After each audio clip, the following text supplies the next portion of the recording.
trabalhador brasileiro.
Portugal foi pioneiro na expansão marítima por várias razões.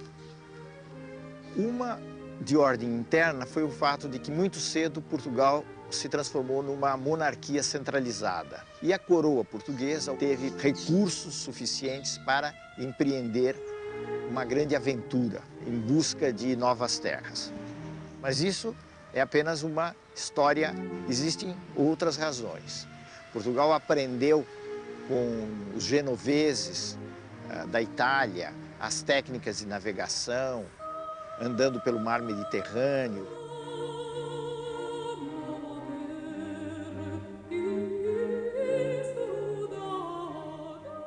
A outra coisa é a posição de Portugal, que fica ali no Atlântico, numa espécie de ponta, vamos dizer assim, não em linguagem de geógrafo, mas em linguagem comum.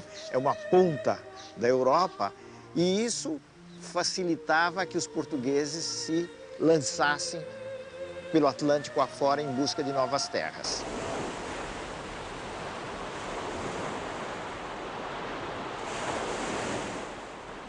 As armas e os barões assinalados que da ocidental praia lusitana, por mares nunca dantes navegados, passaram ainda além da Taprobana, e em perigos e guerras esforçados, mais do que prometia a força humana, e entre gente remota edificar um novo reino, que tanto sublimaram.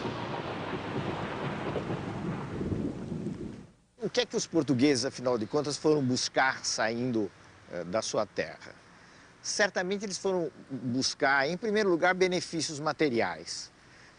Eram duas coisas as grandes atrações do tempo, eram o ouro e as especiarias. As especiarias eram produtos como a pimenta, a noz moscada, cravo, canela, que serviam principalmente para disfarçar o mau gosto dos alimentos. Por que esse mau gosto? Porque nessa época não havia refrigeração, então era muito comum que os alimentos se estragassem. Ao mesmo tempo havia um espírito de aventura. A aventura não explica tudo, mas a aventura tem um peso. O desejo de conhecer novos mundos, novas terras. Havia toda uma fantasia do que ia ser, do que era o novo mundo. Isso era uma coisa que povoava o imaginário dos europeus desde a Idade Média. As lendas dos animais, das sereias que habitavam as novas terras.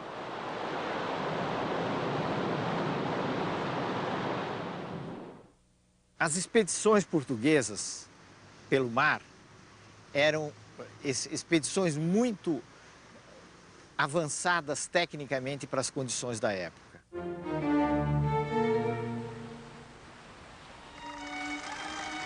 Os portugueses inventaram um navio leve extremamente eficiente, que era a caravela.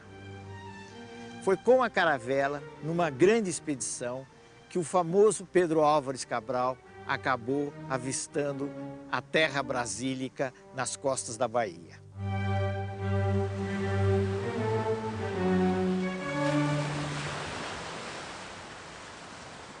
E assim seguimos nosso caminho por esse mar, sempre para diante. Até terça-feira das oitavas de Páscoa, que foram 21 dias de abril, que topamos alguns sinais de terra, ervas compridas a que chamam de botelho. E a quarta-feira seguinte pela manhã, topamos aves. E à tarde, ouvemos vista de terra. Um grande monte, muito alto e redondo, com outras serras mais baixas a sul dele e de terra chã, com grandes arvoredos, ao qual Monte Alto o capitão pôs o nome, o Monte Pascoal. E a terra de Vera Cruz. Então, essa chegada, podemos estar certo que foi uma coisa impressionante.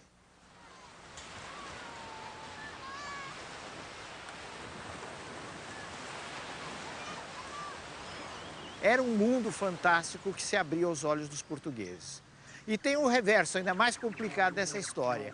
É saber como é que os indígenas, que afinal de contas eram os habitantes, os donos da terra, viram aquelas figuras que vinham de longe, vestidas de uma maneira estranhíssima. Para que toda aquela roupa, né, num clima tropical? Naturalmente, o clero estava interessado imediatamente na catequese, em levantar a cruz. Outros devem ter ficado maravilhados com a figura das Índias.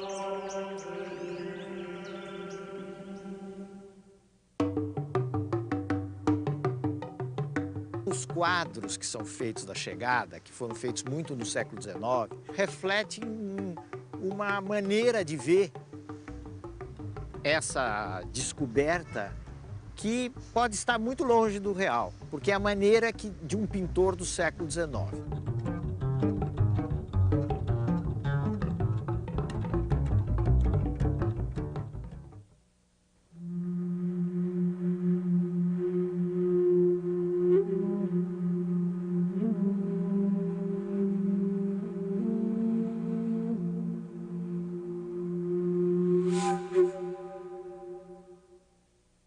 Hoje em dia, a gente evita falar na palavra descobrimento do Brasil. Há quem até, para encontrar uma saída, use uma palavra meio esquisita, o achamento do Brasil.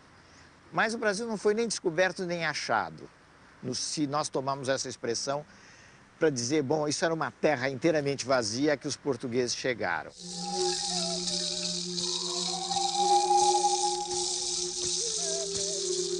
Na realidade, essa era uma terra ocupada, e era ocupada pelos índios. A história do relacionamento entre índios e portugueses é uma história trágica. Os índios foram expulsos das terras que ocupavam, foram escravizados nos primeiros tempos da colônia e milhares deles morreram vítimas de doenças trazidas pelos portugueses.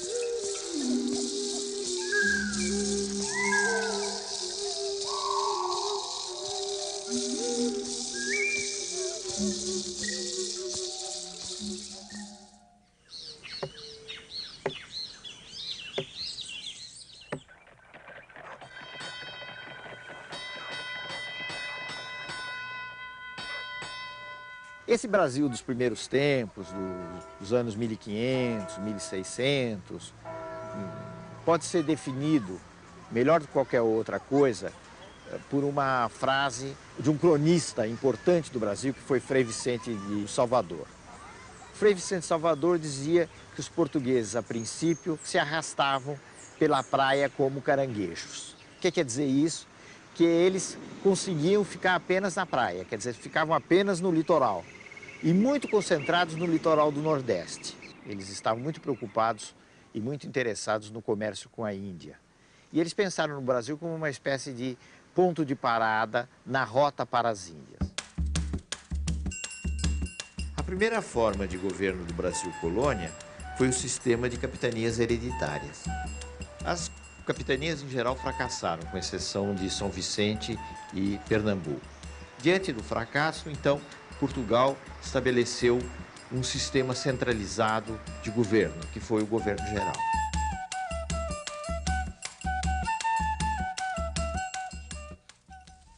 Quando os portugueses chegaram à conclusão de que era preciso dar um ganho econômico ao Brasil, eles se concentraram principalmente na produção de açúcar, plantando a cana-de-açúcar. Eles tinham uma grande vantagem na plantação da cana-de-açúcar, no refinamento do açúcar, porque eles já tinham uma experiência na costa da África. Eles haviam colonizado as ilhas da costa da África e conheciam muito bem o negócio do açúcar.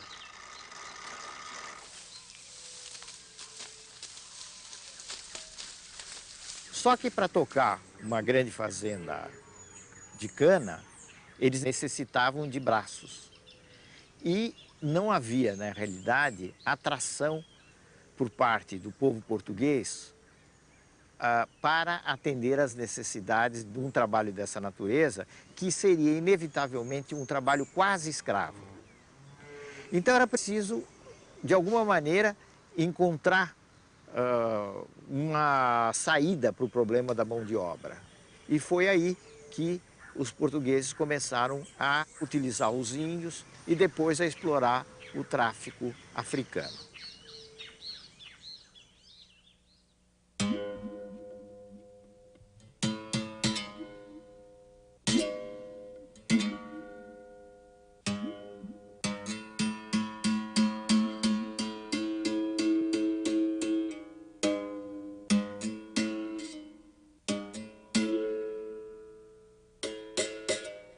Os escravos vieram em condições muito penosas para o Brasil.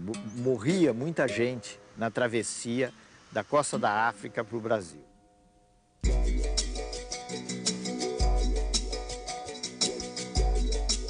Era um sonho dantesco.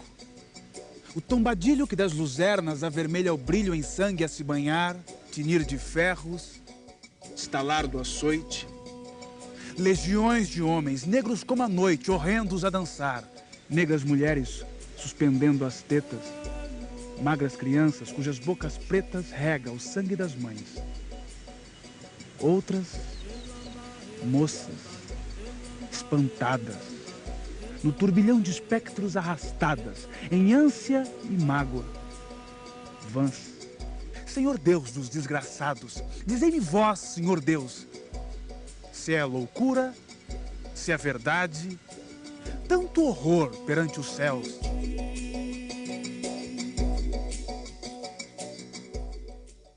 Chegando aqui, eles, em geral, ficavam muito perdidos do ponto de vista da sua organização, nos primeiros tempos, porque eles vinham de várias regiões da África, eles muitas vezes não se conheciam, e isso era incentivado pelos senhores que não queriam que os escravos tivessem algum grau de organização.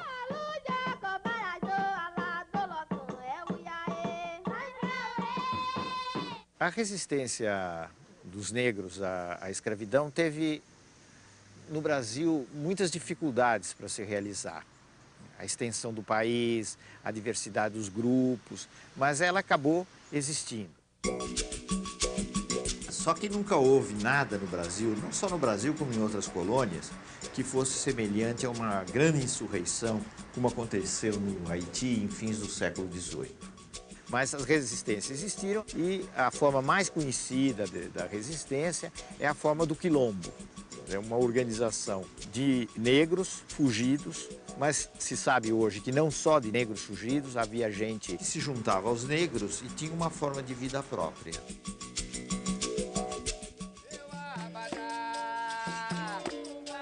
A gente deve lembrar uma coisa, que o escravo era importante não apenas como mão de obra para as fazendas, que o negócio comercial de traficar com escravos era extremamente importante.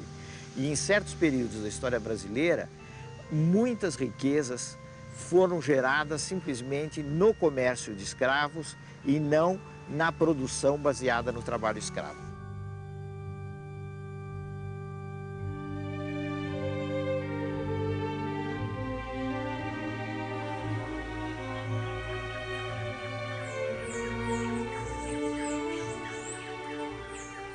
A presença mais importante no Brasil colonial, além dos portugueses, naturalmente, foi a presença dos holandeses.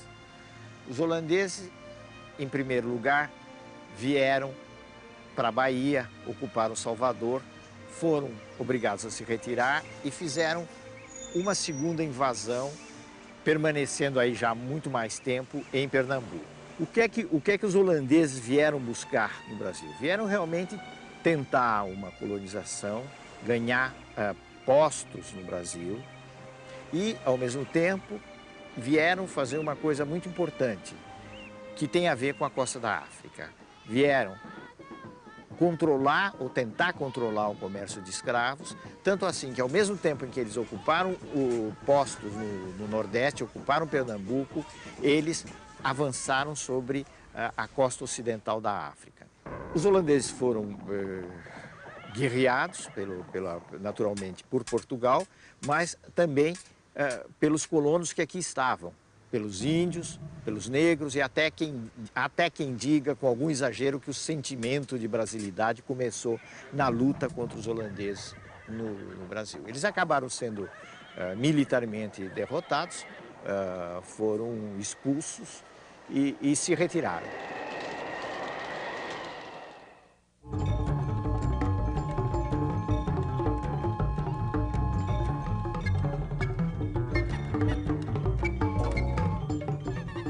O Brasil do século XVII ainda é um Brasil pouco explorado. Era um Brasil atrasado, um Brasil mais indígena. O caso de São Paulo, por exemplo. O que era São Paulo? São Paulo era uma terra de gente rústica, os famosos bandeirantes, que viviam de avançar pelo sertão, apresar os índios, conquistar território para a coroa portuguesa. Os bandeirantes desempenharam um papel muito importante nesses avanços no interior do Brasil.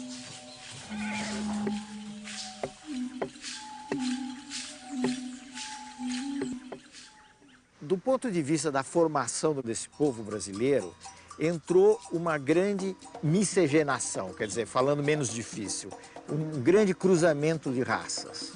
Branco, índio, negro.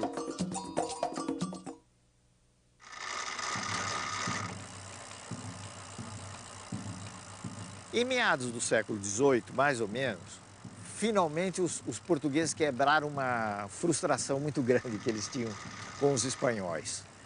Porque os espanhóis, nas conquistas deles na América, desde o México até o vice-reinado do Peru, tinham encontrado quantidades enormes de ouro e prata.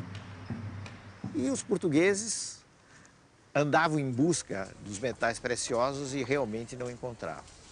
Até que, por obra da ação dos bandeirantes, essas entradas pelo interior, as minas de ouro foram descobertas na região que, por causa disso, veio a se chamar de Minas Gerais.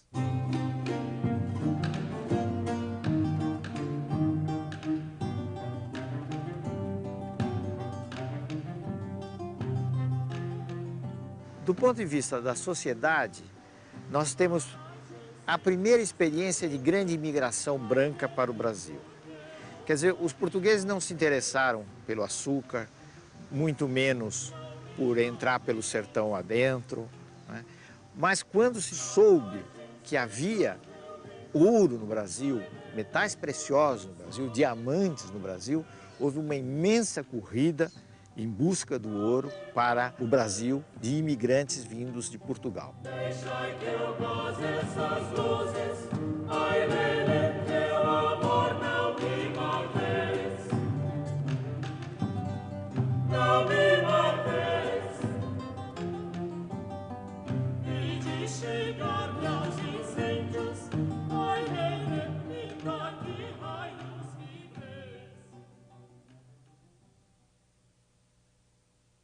Nos últimos anos do século XVIII, começaram a surgir uma série de movimentos contra a dominação portuguesa.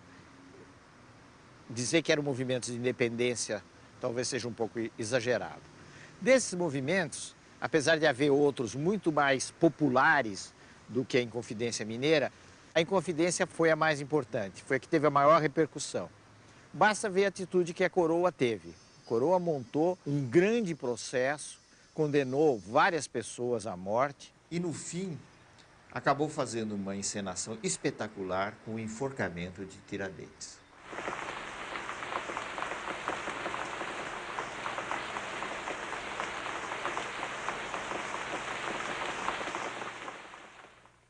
No final do século XVIII, nos últimos anos do século XVIII, o Brasil já tinha mudado bastante.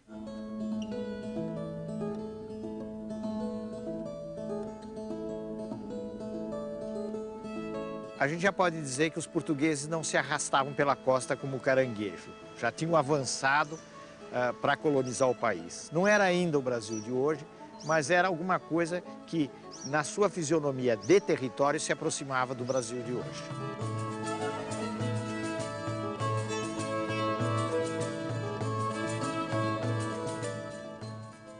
O sistema colonial, que sempre teve furos, no caso de um país pequeno como Portugal, aí ele começou a fazer água no começo do século XIX, né? Ele começou realmente a afundar. Esse sistema começou a ser quebrado na medida em que a Inglaterra foi cada vez mais se tornando uma potência dominante no mundo.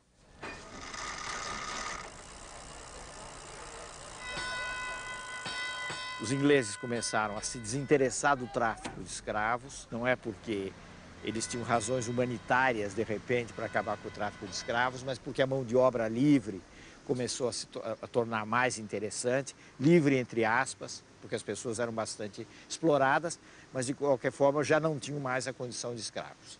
Então, nesse sentido, o sistema colonial que trazia embutido com ele o controle, o monopólio de um comércio de escravos, também começou a fazer água, começou a quebrar. E começaram a entrar as ideias de liberdade de comércio, de liberdade de expressão, de abertura de todos os portos, de todos os polos do mundo.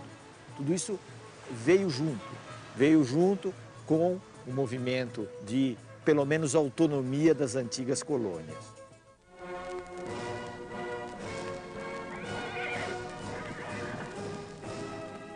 Portugal estava acossado pelos franceses, por Napoleão, sob a ameaça de invasão do território. Então, Dom João vem para o Brasil com a corte portuguesa no começo do século XIX.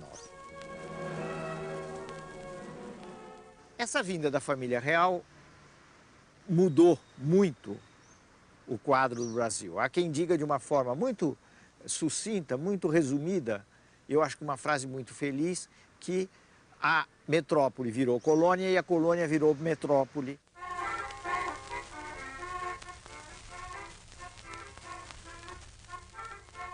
Houve uma transformação no plano da arquitetura, da habitação, no plano dos costumes, enfim, uma série de coisas na vinda de pintores que vieram embelezar a corte.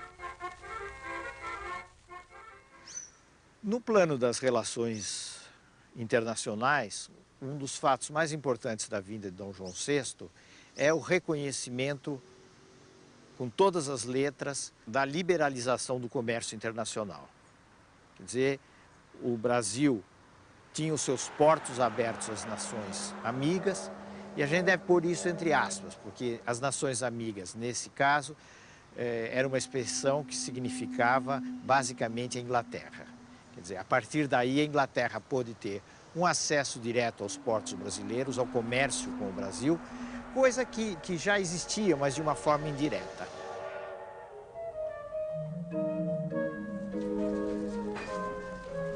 Dom João VI foi uma figura muito ridicularizada na história brasileira, até recentemente em novelas, etc. Como um rei que comia não sei quantos frangos, que era meio tonto, etc. Ele tinha essas características, mas ele não era nem tão tonto assim, nem tão bobo assim, porque realmente ele conseguiu realizar essa passagem de Portugal para o Brasil e ter uma presença efetiva aqui no país, no que viria a ser um país independente. Inclusive, ele resistiu muito a voltar para Portugal, acabou voltando em determinadas circunstâncias e deixando como regente o seu filho, como todo mundo sabe, que foi o nosso Dom Pedro I, Dom Pedro IV, lá em Portugal.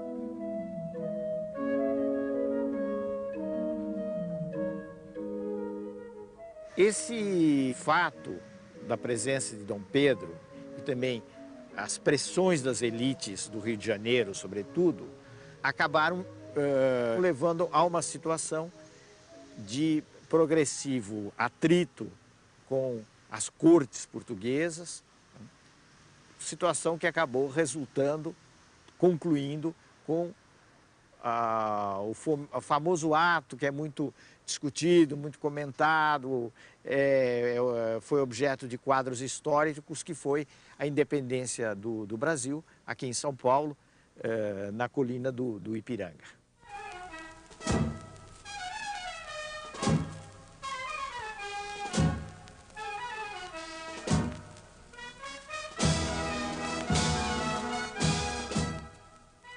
No processo da independência brasileira, que afinal de contas acabou se realizando em 1822, existem duas linhas. Uma linha mais revolucionária, mais de transformação. Existe uma outra linha, que é a linha bastante conservadora, que é a linha daqueles que querem fazer uma transição transada, quer dizer, uma transição sem muitos abalos. Essa linha é a linha das elites fluminenses. A transição foi feita por esses grupos e foi marcadamente uma transição conservadora, inclusive na forma de governo.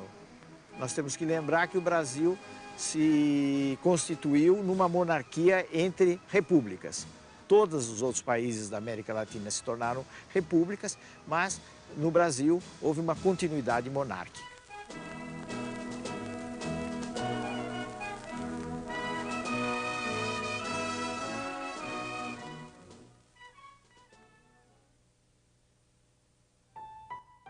No próximo programa, o Império Brasileiro torna-se definitivo.